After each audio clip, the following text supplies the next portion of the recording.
Hello, नमस्कार. Healthy life या YouTube चॅनलवर आपणा सर्वांचं खूप खूप स्वागत. आता हिवाळा सुरू झाला आहे. सर्वांनाच केसांच्या समस्या, त्वचेच्या समस्या आणि एकूणच आरोग्याच्या समस्या अनेक जणांना भेडसावत असतात. त्यासाठी सोल्युशन काय काय वापरावं ते कळत नाही. तर त्यासाठी आज आपल्यासोबत आहेत छत्रपती संभाजीनगरमधील प्रसिद्ध डॉक्टर रोहिणी काचोळे मॅडम. नमस्कार मॅडम. नमस्कार. नमस्कार. त्यांचा परिचय सांगताना मी सांगेल की त्या गेल्या 35 वर्षापासून छत्रपती संभाजीनगरमध्ये त्वचा आणि केस यावर काम करत आहेत. अनेक रुग्णांना त्यांनी याबद्दल दिलासा दिला आहे आणि त्यांची केसांचे आरोग्य, केसांच्या समस्या आणि त्यावर आयुर्वेदिक उपाय काय आहेत यावर त्यांनी PhD सुद्धा केलेली आहे. आणि रुग्णांना चांगल्यात चांगले दर्जेदार औषधं मिळावेत म्हणून त्यांनी शरयू हर्बल प्रॉडक्ट्स या नावाचं स्वतःची कंपनीसुद्धा सुरू केलेली आहे. आणि अशा तज्ज्ञ डॉक्टर आज आपल्यासोबत आहेत. त्यांच्याकडनं आपण आज हिवाळ्यामध्ये आरोग्याची काळजी कशी घ्यायची ते जाणून घेऊया.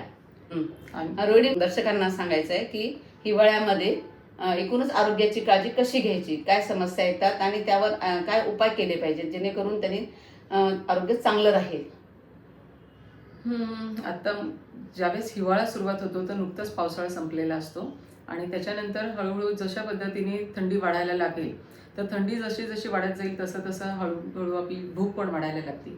आणि भूक वाढायला लागल्यानंतर आपल्या शरीराचं मेन कारण जे आहे की न्यूट्रिशन हे सगळ्यात महत्त्वाचा भाग आहे की ज्याच्यातून जितकं जास्तीत जास्त पौष्टिक अन्न शरीराला देता येईल तो हा सगळ्यात मोठा, म्हणजे संपूर्ण वर्षभरातला जर प्लॅन बघितला तर त्याच्यातला हिवाळा हा सगळ्यात बेस्ट असतो. कारण शरीराचं धारण पोषण करण्यासाठी सगळ्यात बेस्ट हा पिरियड समजला जातो. त्यामुळे थंडी वाढायला लागल्यानंतर ती जेवढी थंडी वाढणार आहे तेवढी ती भूक लागणार आहे. कारण बाहेरची सगळी पूर्णपणे सगळीकडे थंड असतं तर शरीरातली उष्णता जी वाढायला लागते तर ती त्याला अन्न मागत असते आणि त्याला फूड पाहिजे असतं.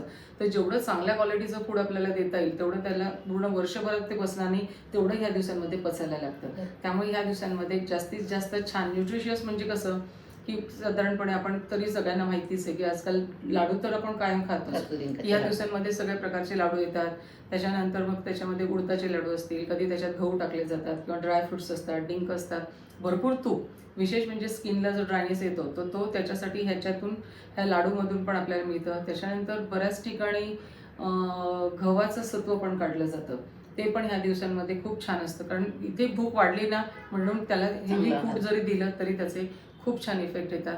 तूप आणि दूध आणि साधारण डिंक किंवा ड्रायफ्रुट्स ह्याचं प्रमाण जर जास्त वाढवलं, म्हणजे खीरचे प्रकार सुद्धा असतील ते पण ह्याच्यामध्ये जास्तीत जास्त ह्याचा खूप छान फायदा होतो आणि त्याच्याने स्किनवर बरोबरच फरक पडतो.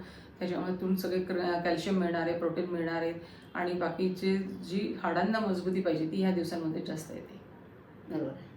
सोबत व्यायामाची जोड द्यावी लागेल. ते तर आहेच आहे. ते तर म्हणजे उलट आणि ह्या दिवसांमध्ये बरेच लोक प्लॅन पण करतात की या हिवाळ्यामध्ये मग आपण कोणी वॉकिंगला जाणारे असतात, म्हणजे डेली वॉक करणारे असतात, काही जण जिमला जाणारे असतात, योगाच्या क्लासेस पण रेग्युलर करणारी भरपूर लोक आहेत. आणि ह्या दिवसांमध्ये आपल्याला उत्साह वाढतो आणि त्यामुळे असं छान वाटतं की नाही, कुठलाही व्यायाम केला तरी शरीराला पण आवडत असतं आणि ती शरीराची गरज पण असते. त्यामुळे ॲक्च्युली जी आवडणारी गोष्ट असते ती म्हणजे शरीर सांगत असतं आपल्याला की हे गुड आहे किंवा हे बेस्ट आहे तुमच्या शरीरासाठी.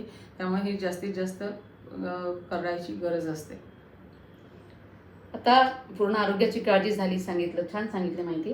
आता याच्यानंतर केसांच्या समस्या. आजकाल तरुणींना तर ह्या समस्या खूप जास्त भेडसावत आहेत, कारण त्यांचं तेल लावण्याचं प्रमाण कमी झालं आहे किंवा पोषक घटक ते आजकाल त्यांच्या आहारामध्ये नसतात. तरुणींना किंवा एकंदर केसांची काळजी काय घ्यायची याबद्दल काय सल्ला देशील? मगाशी जसं आपण म्हणत होतो की ड्रायनेस वाढतो आणि ड्रायनेस जर वाढत असेल तर तो जितका बाहेरचा वाढतो त्या पिरियडमध्ये आता डस्ट पण वाढते, म्हणजे धूळ पण सगळीकडे खूप प्रमाणामध्ये वाढलेली असते. कारण पाऊस जस्ट पडून गेलेला असतो, चिखलाचा त्याचा परिणाम तो धुळीमध्ये होतो आणि भरपूर मोठ्या प्रमाणामध्ये धूळ आणि ड्रायनेस या दोन्हीमुळं केसांना ड्रायनेस प्रचंड प्रमाणात येतो. त्यातल्या त्यात तेल लोकांना आवडत नाही, पण खरं तर ह्या दिवसांमध्ये केसांना जास्तीत जास्त तेल लावलं पाहिजे. कारण स्काल्प पण ड्राय होतो आणि त्याच्यामुळे तो इची होतो, म्हणजे खाजवतो. काही लोकांना नुसती खाज असते पण काही लोकांना त्याच्यात डॅन्ड्रफ होतो. कारण बऱ्याच वेळा आता पेशंट आम्हाला नेहमी सांगतात की ह्या सीझनमध्ये आमचा डॅन्ड्रफ वाढतो. पण असं जर वाटत असेल तर त्याच्यामध्ये तेलाचं प्रमाण नक्कीच त्यांनी वाढवलं पाहिजे. पण खूप वेळा प्रश्न असा पडतो की तेल नक्की कोणतं लावावं. तर तेलाच्या बाबतीमध्ये आपल्याला असं पाहिजे की तेल सिलेक्ट करताना खूप मोठ्या जाहिराती असणं गरज नाही आहे, पण आपण कुठलं तेल वापरतोय, कशाचं तेल वापरतोय त्याला फार महत्त्वाचं आहे. सरळ साधं पूर्वी आपण कोकोनट ऑइल आपण लहान असताना जे वापरायचो ते प्युअर होतं, पण आज कोकोनट ऑइल बाजारात मिळणारं जे आहे ते प्युअर नाही आहे. त्याच्यामध्ये लिक्विड पॅराबेन आहे आणि त्याच्यामुळे काय होतं की आपण किती वरती लावलं, म्हणजे अगदी काही काही जण अर्धी वाटी लावतात, पण तेवढं लावल्यानंतर पण त्याचं जर पेनिट्रेशन नाही झालं तर उपयोग नाही त्याचा. त्यामुळे ते आतमध्ये मुरलं पाहिजे, पसरलं पाहिजे अशा प्रकारचं तेल जे आहे, तर अशा प्रकारचं तेल त्यातल्या त्यात आपल्याला जर घेतलं तर तिळाचं तेल हे बेस्ट असतं.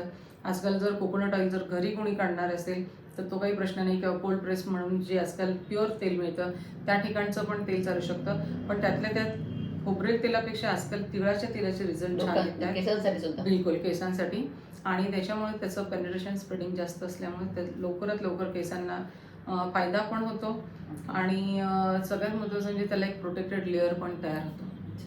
त्यामुळे तेल हे वापरण्याची खूप गरज आहे, पण तेल वापरल्यानंतर बऱ्याच वेळा परत आणखी दुसरी चूक करतात.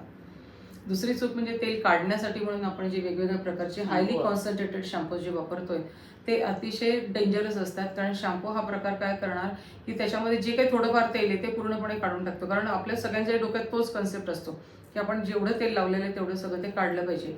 उलट थोडंसं जर राहिलं तर आपण पुन्हा दुसऱ्यांदा आपण शॅम्पू करतो आणि पुन्हा प्रत्येक वेळेस मग ते आपण कम्प्लिटली तेल काढलं जातं. पण हे अशा पद्धतीने नाही पाहिजे. खरं तर शॅम्पू हा कन्सेप्ट असा आहे की तो खरं भारतीय लोकांसाठी नव्हता.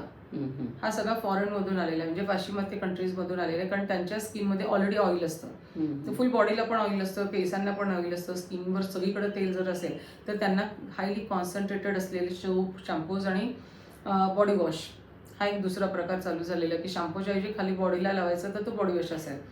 पण हे सगळं वापरण्यात येत असल्यामुळे ती स्किन दिवसेंदिवस ड्राय होत जाते आणि त्याच्यातून आज एवढ्या मोठ्या प्रमाणात स्किन डिसीजेस झालेले आहेत.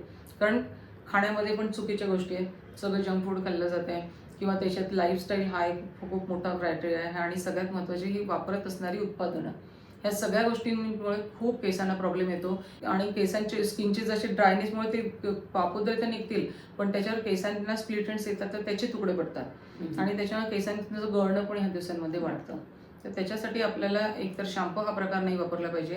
मग त्याच्यासाठी आपण घरात तयार केलेली शिककाई चालते, शिककाई, नागरमोथा, आवळा किंवा रिठा असेल. रिठा प्रमाण कमी असेल या दिवसांमध्ये, रिठाचं प्रमाण जास्त नाही वापरायचं.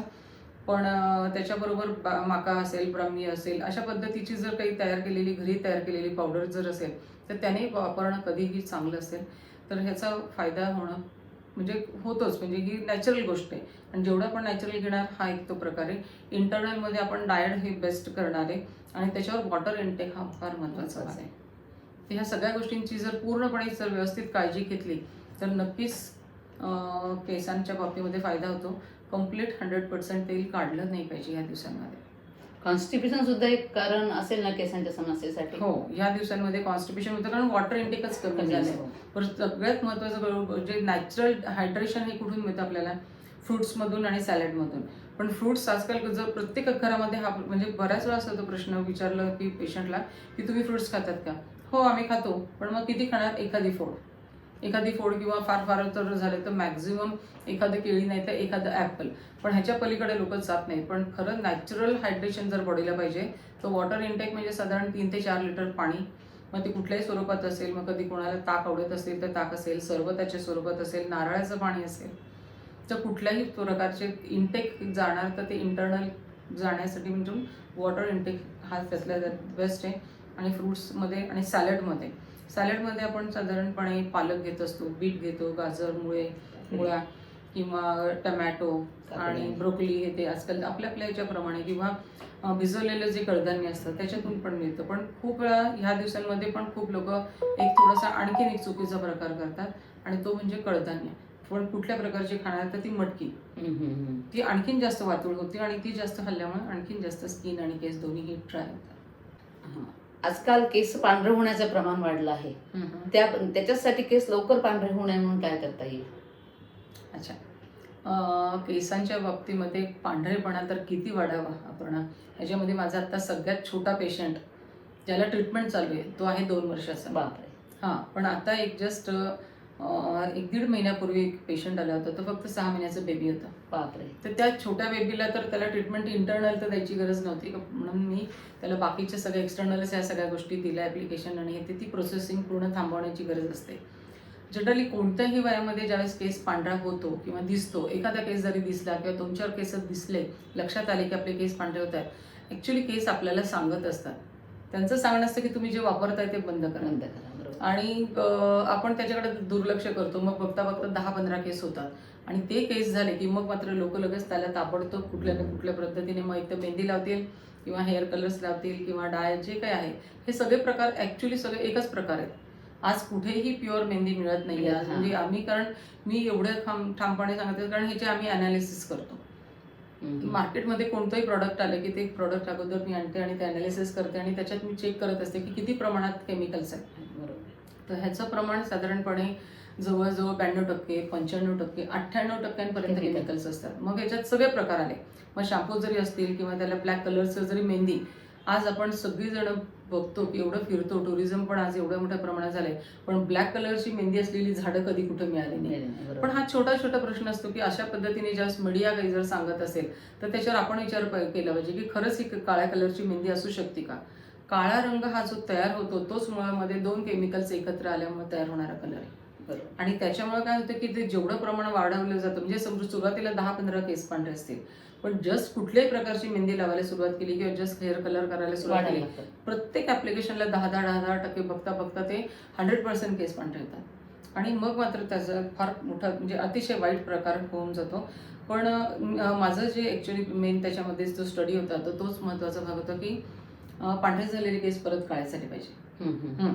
तर बिलकुल येस. तर त्यामध्ये हा माझा म्हणजे असा अट्टहास होता की असं कसं होऊ शकत नाही, कारण माझे शाळेमध्ये असताना केस पांढरे झाले होते. एक साधारण 7वी-8वीत असताना केस पांढरे झाले होते, पण नंतर ते सगळं काळे झाले ते नंतर. मग मी नाही, ज्यावेळेस माझा हा सगळं स्टडी चालू झाला त्यावेळेस मी विचार केला की जर माझे त्यावेळेस केस पांढरे झाले होते, ते काळे झाले, तर लोकांचे का नाही होते?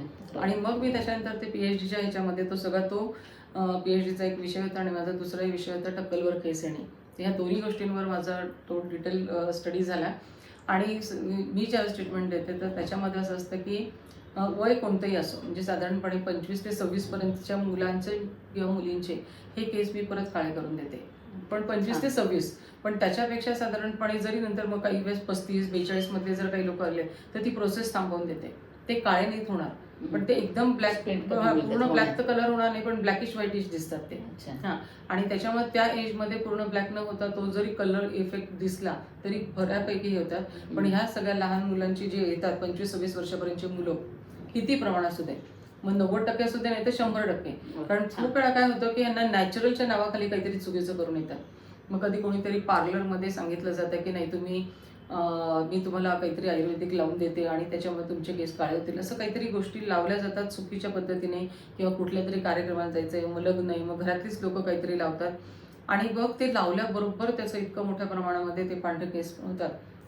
त्यांना मग तेवढे केस काळे करायला थोडा वेळ लागतो. पण जर त्यांचं त्याच्यामध्ये इंटरनल पण ट्रीटमेंट असते, एक्सटर्नल पण असते, आणि सगळ्यात महत्त्वाचं म्हणजे मी मात्र टोटली 100% सगळे केमिकल बंद करते. त्याशिवाय पुढची ट्रीटमेंटच नाही. बरोबर आहे. कारण शेवटी जर आपल्याला त्याला परत जर नॅचरली काळे करायचं असेल तर त्याला लावणं हा प्रकारच नाही. जोपर्यंत त्याला इंटरनल करत नाही आपण तोपर्यंत त्याच्यावर कुठल्याच प्रकारचा इफेक्ट येत नाही. त्याच्यामुळे त्या मुलांच्या बाबतीमध्ये माझे जे काही प्रोडक्ट आहेत मला जे मॅन्युफॅक्चरिंग करावं लागलं, त्यामुळे त्याच्यात मला तोच होता की मी कोणाच्या भरोश्यावर ट्रीटमेंट करणार, कारण सगळ्याच ह्याच्यामध्ये जर केमिकल्स असेल तर काय करणार. जर इनकेस आपण दोघींनी जरी ठरवलं की आपल्याला बेस्ट शॅम्पू करायचा तर काय करता येईल, कसं करावं लागेल. तर ह्याच्यामध्ये काय करावं लागेल की जसं आपल्याला चिक्की करायची, अख्ख्या जगामध्ये जर चिक्की कोणाला करायची असेल तर त्याच्यामध्ये गुळ आणि साखर घेऊनच करणार. ओके, त्याच्यामध्ये तू फुटाणे टाकले की तू त्याला म्हणणार फुटाण्याची चिक्की, मी त्याच्यात शेंगदाणे टाकले की मी म्हणणार शेंगदाण्याची चिक्की. म्हणजे काय की मग आपण त्याच्यात जे टाकलंय त्याचं नाव दिलं. परफेक्ट. आता ह्याच्यात काय होतं की जे काही नावं दिली जातात आयुर्वेदिक, हर्बल, फ्रुटामिनयुक्त, प्रोटीनयुक्त, ही जी नावं दिली जातात सेम तोच प्रकार होतो. ह्याच्यामध्ये जस्ट 2 ते 5% फक्त त्याच्यामध्ये जे काही टाकले ते तेवढंच असतं. त्याच्यापेक्षा टोटल त्याचा कम्प्लीट केमिकल बेस असतो आणि त्या केमिकल बेसमुळे हा सगळा इम्पॅक्ट यायला लागतो. ह्याच्यातलं आणखीन एक दुसरं उदाहरण मी देऊ शकते. आपण बऱ्याच जण प्रेक्षक पण आपले आज असतील, त्याच्यातले लेडीज ज्या कोणी आहेत त्यांना सगळ्यांना माहिती श्रीखंड आपण करतो.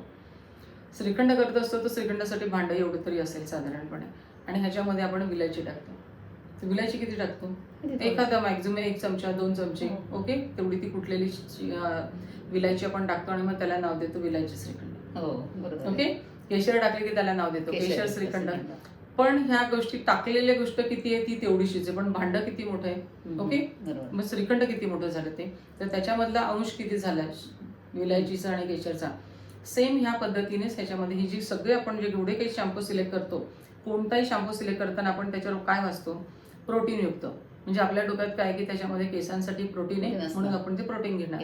फ्रुटामिनयुक्त म्हणजे काय, काही फ्रुट्स मधून काहीतरी केसांना न्यूट्रिशन मिळणार आहे म्हणून आपण ते घेतो.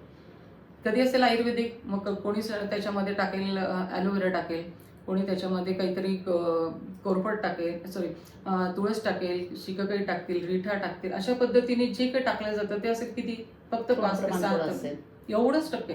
पण एवढ्या गोष्टींसाठी आपण जास्त प्रॉडक्ट सिलेक्ट करतो आणि ते यूज करतो आणि त्याच्याने आपली केस पहिल्यांदा खराब होतात आणि नंतर स्किन खराब होते.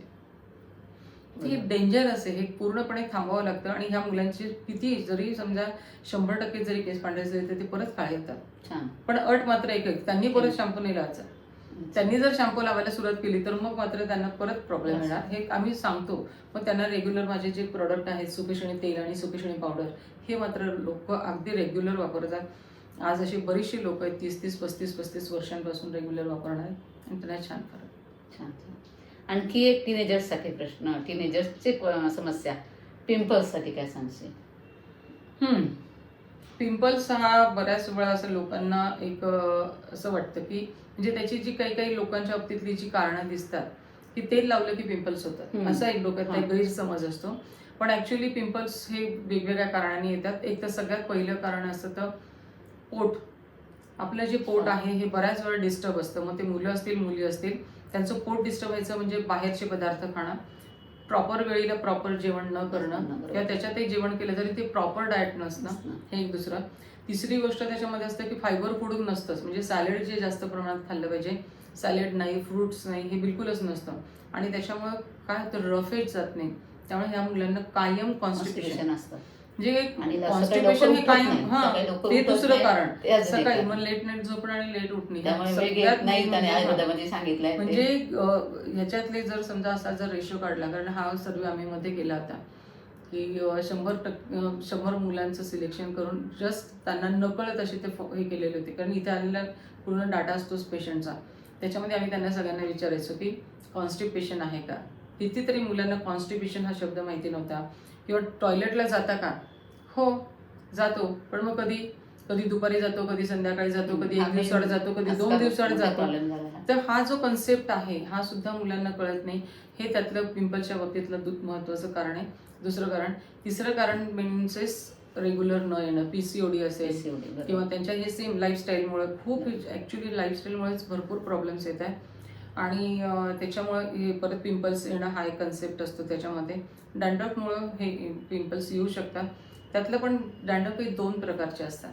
एक डॅन्ड्रफ असतो तो ड्राय, जो जनरली ह्या दिवसांमध्ये असतो. पण ड्राय म्हणजे तो नुसतं असं झटकला तर खाली पडतो, बारीक बारीक बारीक तुकडे पडतात, पण ह्याच्यामध्ये खाज जास्त नसते. नुसतं तो खाली पडणार, पण नंतर परत तेल लावलं की तो बऱ्यापैकी कमी होतो. तर तो फक्त स्किनचा सुपरफिशियल पार्ट, म्हणजे जो काही फक्त वरची जी स्किन आहे ती तेवढ्यापुरती ड्राय होते. पण दुसरा जो प्रकार असतो त्याच्यातला की तो ड्राय स्किनचा न होता तो ऑइली स्किनचा होतो.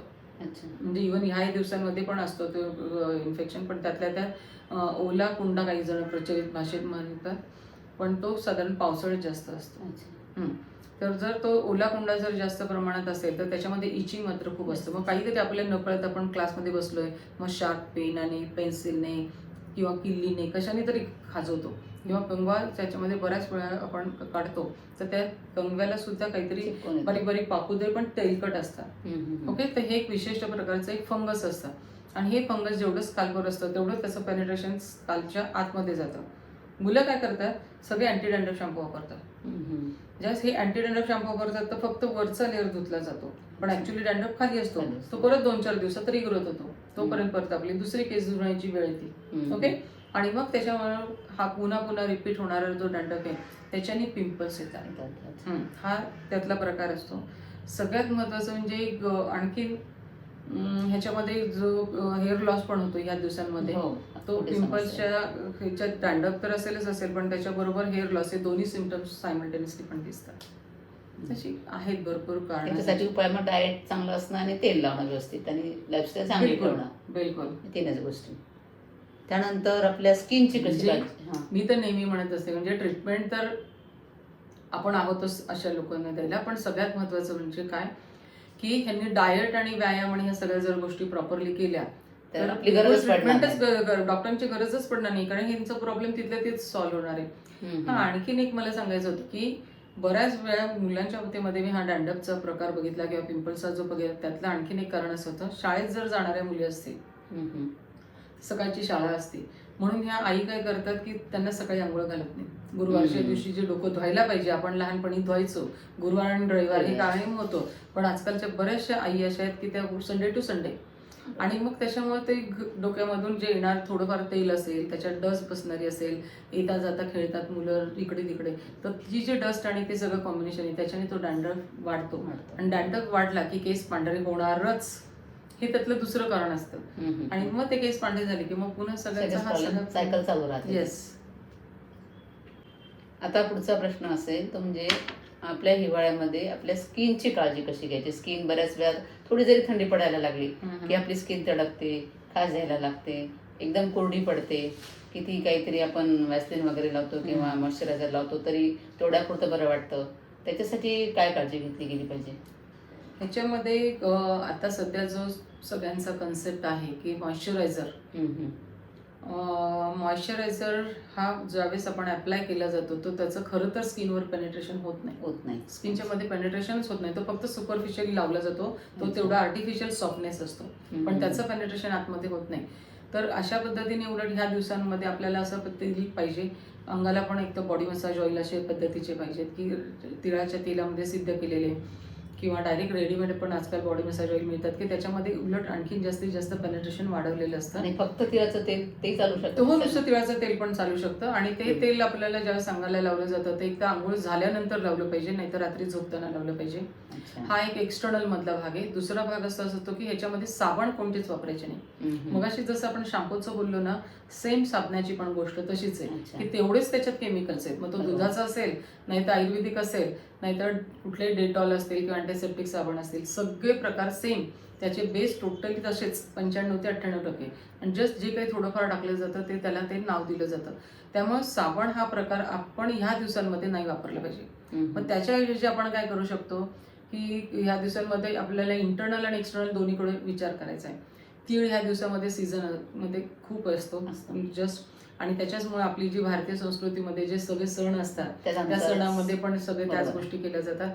तर तीळ हा जो कन्सेप्ट आहे तर त्याला आपल्याला काय केलं पाहिजे की ह्या दिवसांमध्ये आता स्किनला ड्रायनेस येतो, डेड स्किन होती, खाजवती पण आहे, किंवा ड्रायनेस जर वाढत असेल तर तीळ रात्री दुधात भिजत घालायचे आणि दुसऱ्या दिवशी सकाळी मिक्सरमधून काढायचे, आणि ते काढून तुम्ही नुसतं फ्रीज आपल्या ह्याच्यामध्ये बाथरूममध्ये जरी ठेवलं तर प्रत्येकाने थोडं थोडंसं घेऊन नुसतं अंगाला जरी लावलं तरी सुद्धा चालू शकतं. तर त्याने खूप छानपैकी एक तर डेड स्किन निघते, दुसरी गोष्ट पेनिट्रेशन होतं, सॉफ्टनेस येतो आणि सॉफ्ट स्क्रब सारखं पण काम होतं. अजून मळ स्वच्छ अजून काय असणार आहे. उलट साबणापेक्षा तर मी हे लोकांना सगळ्यांना सांगते की नाही, तुम्ही हे ह्या पद्धतीने वापरायला सुरुवात केली तर नक्कीच त्याचा फायदा जास्त होतो. दुसरा प्रकार आपण खोबरं, त्यातल्या त्यात सुकं खोबरं नाही, ओलं खोबरं. ज्यावेळेस आपण दूध काढण्यासाठी हे करतो वापरतो किंवा त्याचा जो चोथा असतो तो चोथा, किंवा त्याच्यात थोडंसं दूध जरी शिल्लक असेल तर नारळाचं दूध ते सुद्धा, किंवा नसेलच तर थोडंफार दूध थोडंसं तेल जरी त्याच्यात टाकलं आणि त्याच्याने जरी आपण पूर्णपणे आंघोळीला हे केलं, इतकी सुंदर ती स्किन होती त्याच्यामध्ये की दुसरं काही वापरायची गरजच नाही. तिसरा प्रकार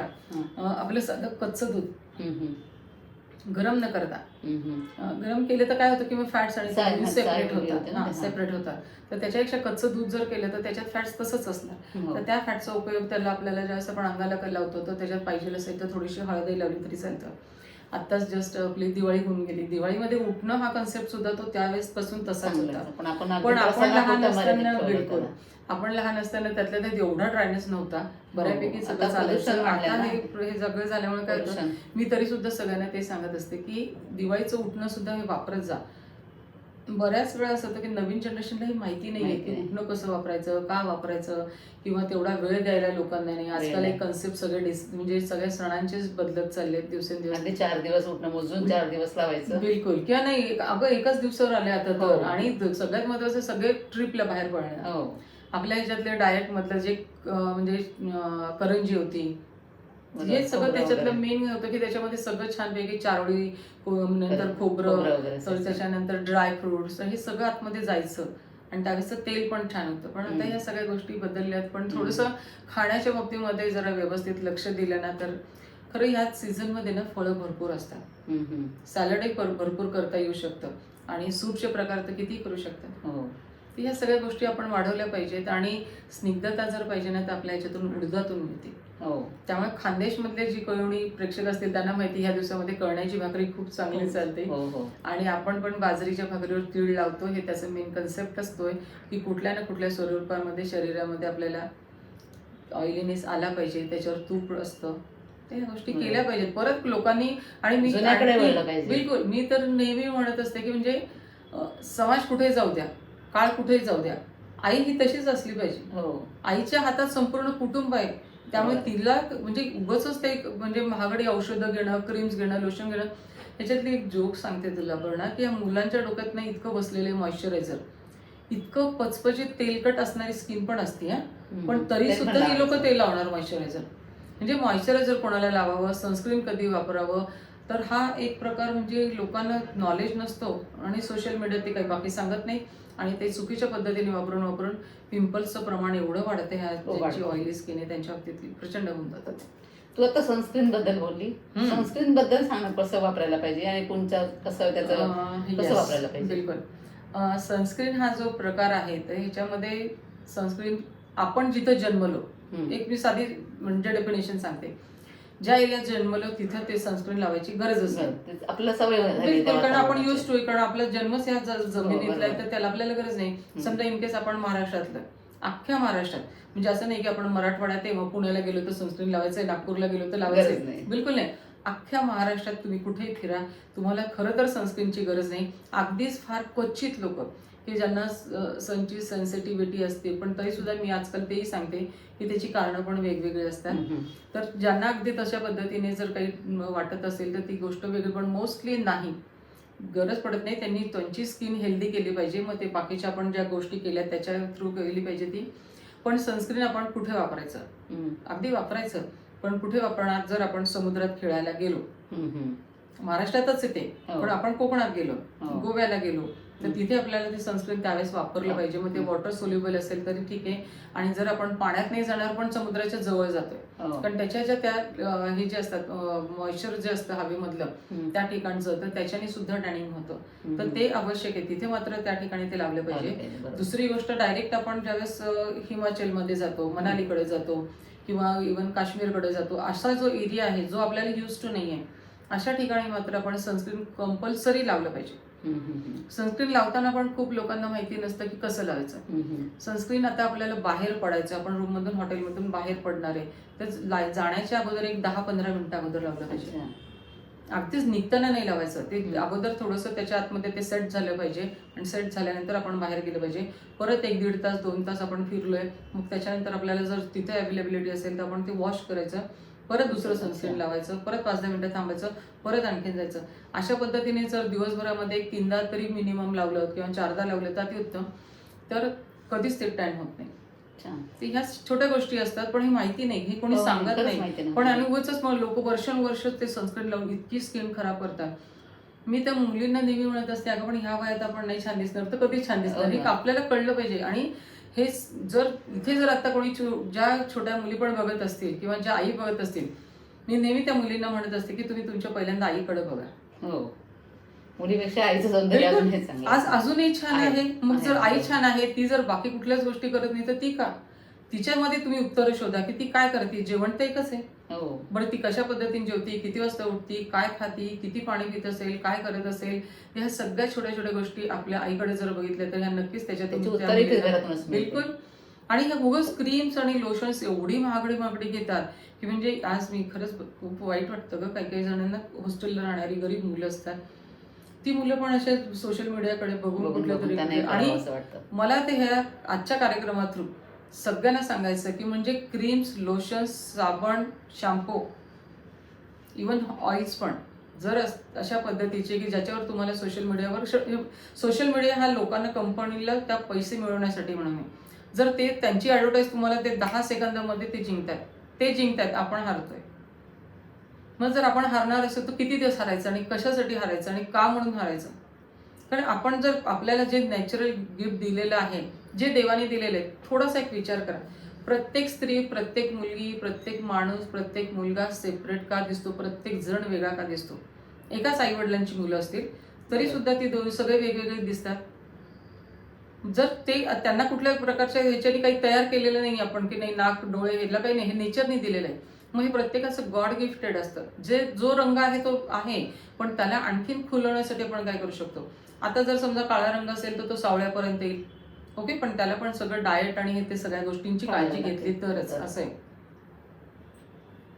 पण त्याच्याही पेक्षा आणखी मी सांगेल की म्हणजे जेवढं तुम्ही तुमचं नॅचरल फूड आणि जेवढं तुमची नॅचरल लाईफस्टाईल ठेवाल तेवढे तुम्हाला ऑटोमॅटिक ग्लो येत जाईल.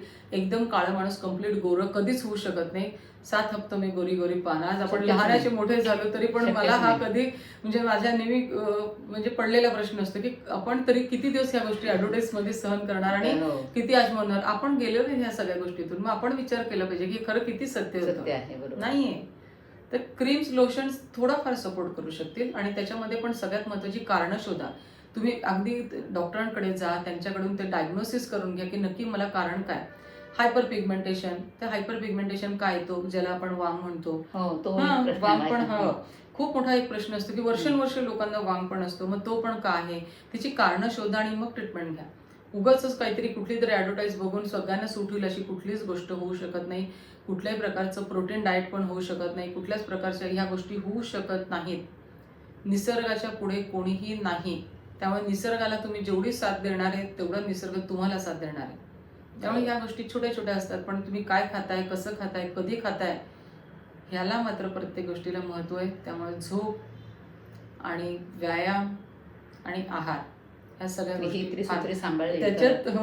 अर्चना, त्याच्यामध्ये झोपेचं एक आपल्याला थोडंसं बोलूया. झोपेच्या बाबतीमध्ये मुलांना सगळ्यांना माहिती आहे की 6 ते 7 तास पाहिजे किंवा 7 ते 8 तास पाहिजे, पण ते झोपणार. येस, 8 तास झोपलं सांगणार. माझंही मी बऱ्याच जणांना बोलते बिलकुल. तर म्हणजे मुलांना एकदम त्यांच्या पद्धतीने सोफिस्टिकेटेड उत्तर असतात त्यांच्याकडे. अगदी की नाही, कधी झोपणार 12च्या पुढे मोजायचं, 2च्या पुढे मोजायचं, 10-11 मॅडम 7 ते 8 तास झोपतो मी. बिलकुल. पण असं नाहीये. निसर्गाचं सायकल काय आहे, सूर्य उगवतो का उशिरा, तो मावळतो का उशिरा, नाही ना. मग आपणही कसं काय आपल्या पद्धतीने तसं करायचं. तर त्याच्यापेक्षा सगळ्यात महत्त्वाचं काय की तो किती वाजता उगवतोय ना, तर त्याला सपोर्टिंग असलेलं ठीक आहे. तुम्ही 5:30 ना 6, मॅक्झिमम 6, आपोआप शरीर तुम्हाला साथ देईल. झोपायच्या वेळेला पूर्वी जसं खेड्यामधली लोक होते तर ती लोक लवकर झोपायचे, तर त्यावेळेस त्यांच्या कुठल्याही सुविधा नव्हत्या. पण आज आता सगळं सोशल मीडिया हातात आहे. कंटिन्यू झोपताना सुद्धा ते कंटिन्यू जवळ घेऊन झोपतात आणि चालू असतं. तर ही मुलं सगळे झोपण्याची वेळ तशीच कॅल्क्युलेट करतात आणि काही बेडवर जातो मॅडम, पण झोपतात कधी 12-1 वाजता. बेडवर जाऊन मोबाईल बघत बसायचा आणि त्याला त्या पद्धतीने ते. तर जे सगळं चुकत चाललंय, ते त्यांची चूक करतायत ना, हे त्यांचं नुकसान आहे. हे नक्कीच पटत नाही.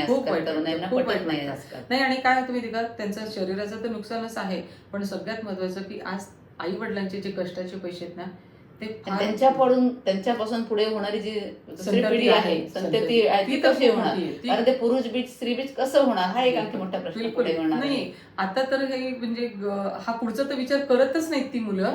हा स्वतःपुरताच त्यांचा आता सुद्धा नाही, तो विचारच नाही. म्हणजे सगळ्यात मोठं जनरेशन काय झालं माहिती का, म्हणजे मी बघते ना, टोटल म्हणजे ते उद्याचा पण विचार करत नाही. आजचा दिवस एन्जॉय करायचा. नाही. आणि त्याच्यात आणखीन गंमत म्हणजे दिशाहीन आहे. जे पूर्वी आपल्याला असं होतं की लोकांनी आपल्याला नावाने ठेवली पाहिजे, आपल्याला लोकांनी छान म्हटलं पाहिजे, मग मुलीची जाते, मग आपल्याला सगळ्या गोष्टी आल्या पाहिजेत, हे ते सगळ्या आज मोठ्या मोठ्या मुली 25 असू दे, 28 असू दे, 35 वर्षाच्या मुली ज्यांचं अजून लग्न नाही झालेल्या, ती मुलगी सुद्धा आईचं आणि घराची काळजी करत नाही. बरोबर आहे, सत्य परिस्थिती आहे. खूप असे म्हणजे असे खूप विषय आहेत, पण ह्यांना जर विचार करायचं म्हटलं ना तर खूप मोठे विषय गोष्टी होऊ शकतात ह्या. पण ह्या गोष्टी आपल्या स्वतःपासून सुरुवात केली पाहिजे आणि आपण आपल्या घरापासून सुरुवात केली पाहिजे. काही गोष्टी आईनेच कंट्रोल केल्या पाहिजे, आईनेच गोष्टी कंट्रोल केल्या पाहिजे, कारण तिचं घर आहे ते. जोपर्यंत मुलांचं लग्न होत नाही तोपर्यंत तिचंच घर आहे. येस. त्यामुळे आईने ठरवायचं की त्या मुलांना कसं वाढवायचं आणि कसं नाही. अक्षरशः मुली येतात ना, मुलं आणि आई रडती, ऐकत म्हणजे नाही, तिचे ऐकत इमोशन्सच नाही की आई आपल्यासाठी काही काही किती शिकलेल्या मुली असतात, बायका असतात की त्या स्वतः कॉम्प्रोमाइज करतात स्वतःच्या संसारासाठी आणि ह्यांना फिलिंग्स कुठलेच नसतात. बरोबर. तर त्यामुळं म्हणजे ह्या सगळ्या गोष्टी तुम्ही कंट्रोल करा.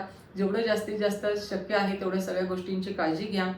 बाकीच्या गोष्टी जर काही प्रश्नच असतील तर आम्ही दोघी तर अवेलेबल आहोतच. कधी हाय हॅलो करा, बिलकुल विचारू शकता. काही नाही, मैत्रिणींशी बोलण्यात काहीच प्रॉब्लेम नाही. काय विचारायला काय बिघडलं. आणि काही गोष्टींचं नॉलेज नसेल तर नक्कीच आम्ही आहोत. कुठल्याही प्रकारचे प्रश्न विचारायला कधीच काही घाबरू नका. येस.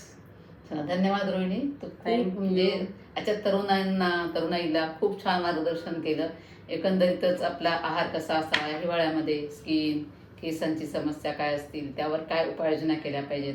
नक्कीच आजच्या तरुणाईने जर हा व्हिडिओ पाहिला असेल किंवा पाहत असतील तर त्यांच्या लाईफस्टाईलमध्ये ते नक्कीच बदल करतील आणि त्यांना त्यांसाठी जास्त औषधं घ्यावी लागणार नाहीत. केवळ लाईफस्टाईल चेंज करून आपलं नैसर्गिक जे काय आहे ते सगळं वापरून तुम्ही तुमचं आरोग्य चांगलं ठेवू शकता. मुलांच्या बरोबर आईने स्वतः पण स्वतःच्या आरोग्याची काळजी घेतली पाहिजे. हा, सगळ्यांचं कारण सगळं करता करण्याकडे दुर्लक्ष होऊन हा. जातं आणि मग स्वतःचं डाएट नाही, स्वतःच्या सौंदर्यासाठी नाही, काही नाही. आणि प्रत्येक जण म्हणजे मी तर ना इतकी आता ह्या एवढ्या वर्षांच्या प्रॅक्टिसमध्ये मी एवढी म्हणजे पुस्तकं तर माझी आहेतच, पण मी इतकी काही गोष्टी म्हणजे कुठल्या कन्सेप्टनी चाललीत लोक. शाळेत जाणारे टीचर्स, शाळेत शिकवणारी लहान मुलं, किती त्यांच्या मुलांच्यापेक्षा लहान मुलं असतात, त्यांच्यासाठी ती मुलं काय म्हणतील ह्या भीतीने डायला होत राहतात. हो, असं म्हणजे नाही. खूप समाज खूप बदलत बदलत नक्की चालला. छान दिसा. नक्की मी तर उलट दिसण्याकडे भर देते. कुठलाही रंग असू द्या, कशाही असू द्या, प्रत्येक जणाला देवाने घडवले ना त्याला क्रेडिट दिलंच पाहिजे ना. पण मग त्यातल्या त्यातही आपण कसं छान दिसणार, कशा पद्धतीने आपण प्रेझेंटेबल होऊ शकतो, कशा पद्धतीने आपण काळजी घेऊ शकतो, ह्याच्याकडे जर लक्ष दिलं तर ह्या ज्या आर्टिफिशियल ज्या गोष्टी आहेत ना, ह्या नक्कीच गोष्टींपासून तुम्ही लांब राहू शकतात. कारण त्याच्या ज्या रिॲक्शन्स आहेत त्या पदार्थांच्या, त्या म्हणजे सोप असेल, शॅम्पूज असेल किंवा हेअर कलर्स आणि डाय असतील, मेहंदी असेल, ह्या सगळ्यांची एक दिवस सगळ्यांना रिॲक्शन येणार म्हणजे येणारच. मग तुम्ही 10 वर्ष लावू द्या, 25 वर्ष लावू द्या, 35 वर्ष लावणाऱ्या लोकांना सुद्धा जर तोच प्रॉडक्ट रिॲक्शन आणत असेल तर काय. पण ती वेळ येऊ देऊ नका, कारण भयंकर रिॲक्शन्स असतात. नैसर्गिकता जपण्याचा प्रयत्न करा. काय काय नैसर्गिकरित्या आपण वापरू शकतो हे आताच रोहिणीने आपल्याला सांगितलं आहे. तर हा व्हिडिओ आपल्याला आवडला असेल तर आपल्या मैत्रिणींना, मित्रांना शेअर करा. मला असं वाटतं त्यांना आणखीन कोणते जर अजून कार्यक्रम हवे असतील आपल्याकडून तर नक्कीच काही देऊया हरकत नाही. आपण. त्यांनी तुम्ही रिकमेंड करावे, कमेंटमध्ये तुम्हाला सांगा कोणते विषय तुम्हाला पाहिजे. कशावर माहिती बिलकुल. पाहिजे. आम्हाला नक्की आवडतं आम्ही लोकांना मार्गदर्शन counseling करून आम्ही करायला. तुम्हाला. Yes. आणि कमेंट करायला विसरू नका आणि चॅनल सबस्क्राईब करायला तर विसरूच नका. नवीन आला असाल तर चॅनल सुद्धा सबस्क्राईब करा. धन्यवाद. येस. नमस्कार. नमस्कार. थँक्यू.